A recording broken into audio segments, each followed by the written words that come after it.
नमस्कार विद्यार्थी मित्रांनो, स्वागत आहे तुमचं दिशा युनिव्हर्सिटी उपक्रमामध्ये. मी सिद्धोधन आंबेगावे. दिशा युनिव्हर्सिटी उपक्रम भंडारा जिल्ह्याचे पोलीस अधीक्षक श्री नूरुल हसन सर यांनी सुरू केलेला एक नाविन्यपूर्ण उपक्रम आहे.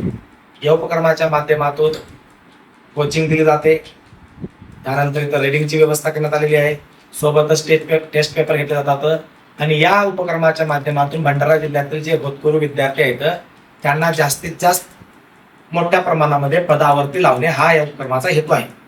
तसेच या उपक्रमामध्ये आपण मी कसा घडला एक छोटासा उपक्रम आयोजित करत असतो. या उपक्रमाच्या माध्यमातून जे काही अधिकारी झालेले आहेत किंवा जे काही मोठ्या पदावरती गेलेले आहेत किंवा जे काही आपलं नाव रोशन केलेले आहेत अशा व्यक्तींना आपण इथं बोलवतो आणि त्यांचा आपण इंटरव्ह्यू घेऊन या माध्यमातून विद्यार्थ्यांच्या समोर त्यांचा एक प्रेरणादायी प्रवास आणत असतो. आज आपल्या मी कसा घडला या उपक्रमामध्ये एक महत्वपूर्ण व्यक्ती आलेले आहेत, त्या म्हणजे नयनवी नागदवणे मॅडम. या ACCA मध्ये आपलं करिअर केलेलं आहे. आपण त्यांचा प्रवास त्यांच्याच तुम्ही आपण आज ऐकून घेणार आहोत. नमस्कार मॅडम, स्वागत आहे तुमचं या उपक्रमामध्ये. मॅडम, माझा पहिला प्रश्न असा असेल की तुमची कौटुंबिक पार्श्वभूमी सांगा, तुमचा अल्प परिचय असेल. नमस्कार, माझं नाव नयनवी नागदवणे आहे. मी ACCA अफिलिएट आहे. मी ACCA सोबत BBA सुद्धा केला आहे फ्रॉम चंदीगड युनिव्हर्सिटी.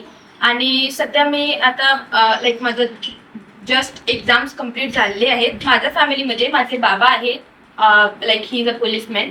माझे आई आहेत, आई होम मेकर आहेत आणि माझे एक लहान भाऊ आहे.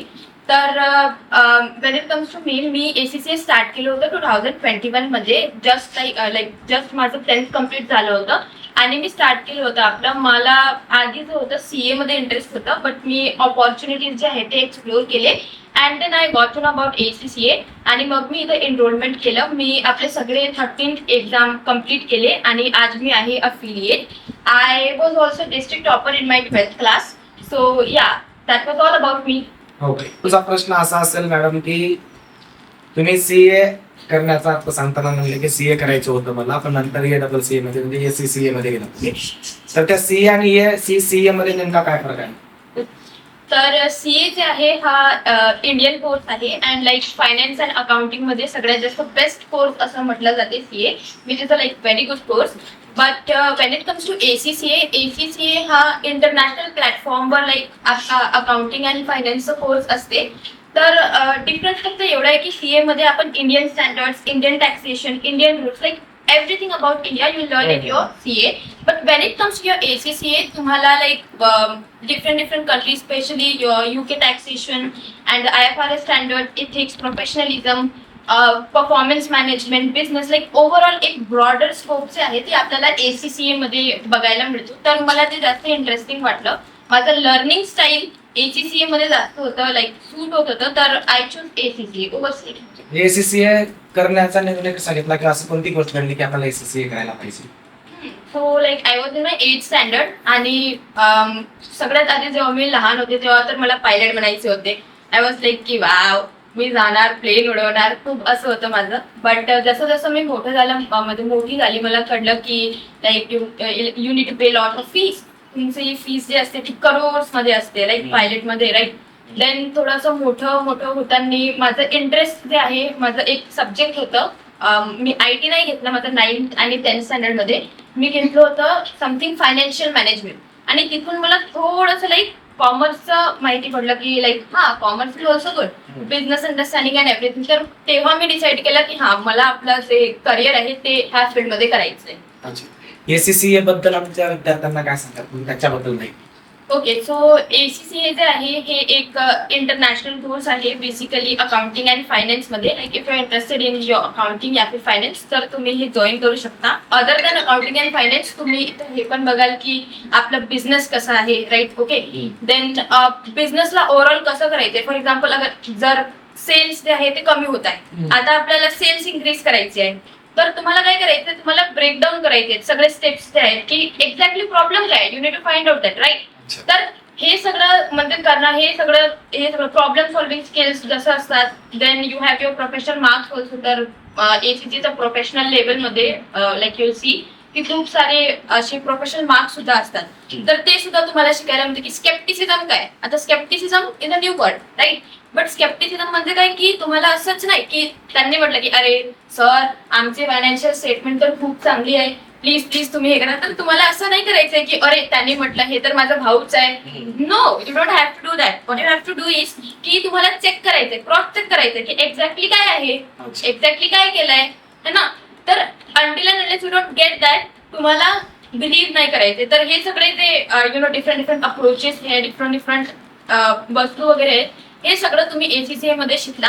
आणि ACCA हा खूप ब्रॉडर कोर्स आहे. तुम्ही फक्त याला अकाउंटिंग आणि फायनान्स मध्ये असं लिमिट नाही करू शकत. बिझनेसेस आहेत, आपलं डिफरंट इंडस्ट्रीज असतात, राईट. फार्मास्युटिकल इंडस्ट्री आहे, देन युअर मॅन्युफॅक्चरिंग इंडस्ट्रीज. तर असं व्हेरियस इंडस्ट्रीज मध्ये काय प्रॉब्लेम्स आहेत, काय करायचंय, त्यांचे financial statements, everything like inside out you learn in your ACCA. अच्छा, SCCA मध्ये जायचं असेल तर मग नेमकं सुरुवात कशी करायची, विद्यार्थ्यांनी काय चेक केलं पाहिजे किंवा काय सर्च केलं पाहिजे किंवा कसं माहिती सांगा. ओके, तर आय थिंक की आता जर आपल्यासाठी म्हणजे इंटरनेट अवेलेबल असते, तर इंटरनेटवर तर easily you can get what exactly ACCA is. But स्टुडंट्सने आपलं म्हणजे लर्निंग अप्रोच बघितलं पाहिजे. जसे काही स्टुडंट्स असतात ते लोक खूप चांगल्याने म्हणजे सगळं काही लर्न करू शकतात. त्यांना बरोबर माहित असते की this is exactly standard, this is how we have to apply. But म्हणजे कधी कधी कोणते स्टुडंट्स कसे असतात की त्यांचं इंटरेस्ट असं असते की याच्या नंतर काय, असं म्हणजे ते जास्त असं खूप विचार करतात. लाईक मी पण त्यांच्यामध्ये एक होते. मला डायरेक्टली असं कोणी म्हटलं की XYZ असं झालं होतं तर मी हे एक्सेप्ट करत नाही. माझं डोक्यात असे खूप व्हेरियस लाईक क्वेश्चन्स येतात की का असं केलं पाहिजे, का असं नाही केलं पाहिजे. तर हे सगळं जे आहे ते असते. मी इंट्रोडक्शन देत असताना असं सांगितलं की तुमचे वडील पोलीस खात्यामध्ये, मग पोलीस खात्यामध्ये असताना ताणतणाव असतोच, वडिलांना नाईट ड्युटी वगैरे असते, ड्युटीवरती बाहेर जावं लागतं. हे सगळं मॅनेजमेंट तुम्ही म्हणजे वडिलांचं ते घरी नसणं किंवा घरी कधी कधी वडील आले तर ताणतणावामध्ये असणं किंवा कधी जर ड्युटी बाहेर लागली तर या सगळ्या गोष्टीचं मॅनेजमेंट कसं केलं आणि त्याचा परिणाम काय झाला आपल्यावर. ओके, तर असं बघितलं जाईल तर मी ऍज सच तर प्रॉब्लेम फेस नाही केलाय. कारण की मतलब I was lucky here because माझे बाबा जे आहे ते स्वतःच आपल्या ड्युटीचं सगळं करत होते जे पण त्यांना करायचंय. आणि म्हणजे घरी त्यांनी असा त्रास नाही दिलाय. आणि कधी पण असं कसं होतं की लाईक इट्स हॅबिट ना की अरे आज तर माझ्या ऑफिसमध्ये असं झालं, अरे तसं झालं, मग याला शिवा द्यायचं त्याला द्यायचं, असं सगळं काही ते करत नव्हते. He was like very normal, he was like very good की ठीक है सब चल रहा है, अच्छा चल रहा है, at least I am getting money out of it. So until end unless I get money, कोई भी वर्क लाईक ऐसा छोटा बडा नाही एंड ऑल. तर त्यांनी असं काही तर नाही केलं. देन माझी आई ती म्हणजे सांभाळून घ्यायची सगळं काही. तो I was like very discipline person. माझं असं होतं की मी सकाळी उठते, म्हणजे मी उठले, मग मी वर्कआउट केले, मग माझं स्टडी सेशन, मला ब्रेकफास्ट, लंच आणि डिनर हे टाइमवर पाहिजे.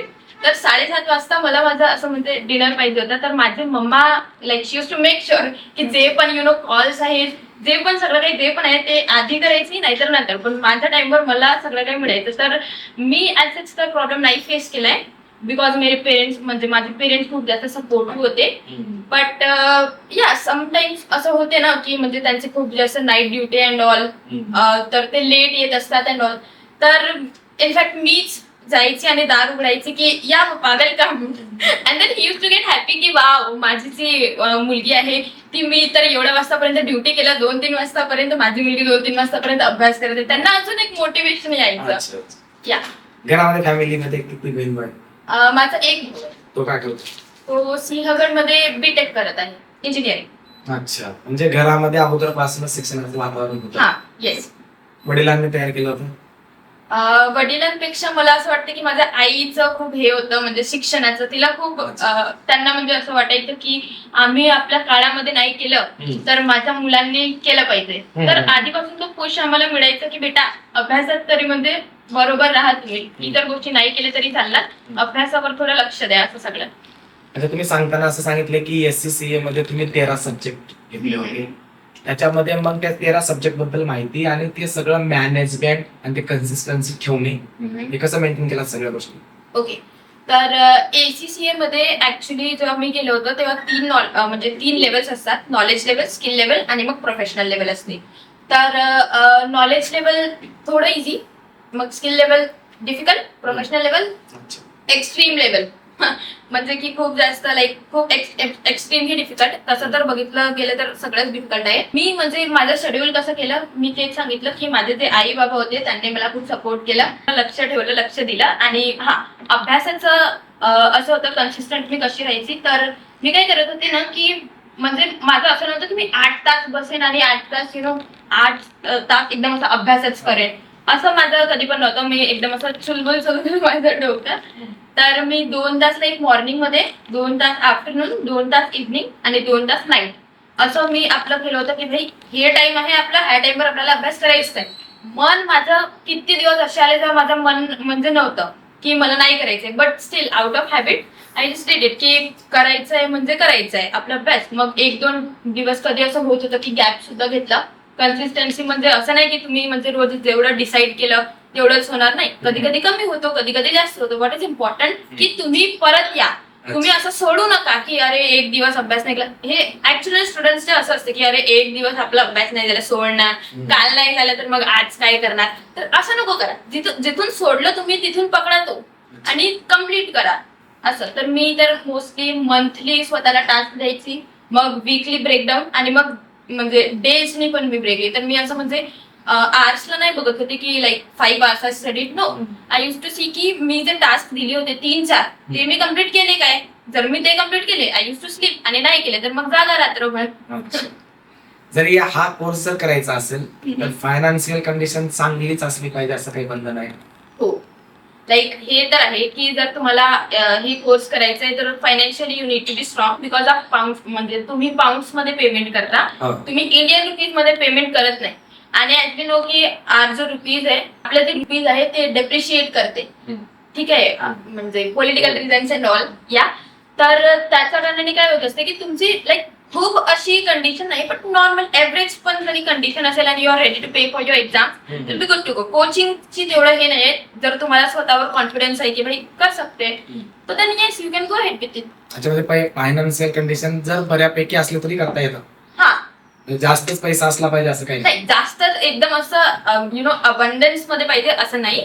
नॉर्मल जरी असेल you'll be able to crack it. म्हणजे तुम्ही SCCA करत असताना काही तर असं काही टप्पे असतील जे कठीण वाटलं तुम्हाला की अरे यार इथं मला शक्य नाही आहे कठीण?